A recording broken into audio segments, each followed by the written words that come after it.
19-aprel kuni Rossiya prezidenti Vladimir Putin Pasxa bayrami munosabati bilan sulh e'lon qildi. Bu haqida Kreml matbuot xizmati xabar berdi.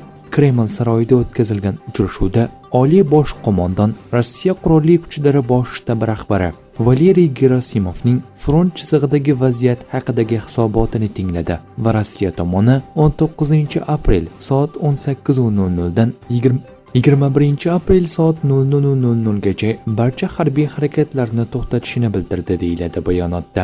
Rossiya barcha jangovar harakatlarni to'xtatadi va Ukraina tomoni ham bu tashabbusga amal qiladi. Putinning ta'kidlashicha, Rossiya armiyasi Ukraina qurolli kuchlari tomonidan mumkin bo'lgan sulh buzilishlarga va boshqa tajovuzkor harakatlarga qarshi javob berishga tayyor bo'ladi.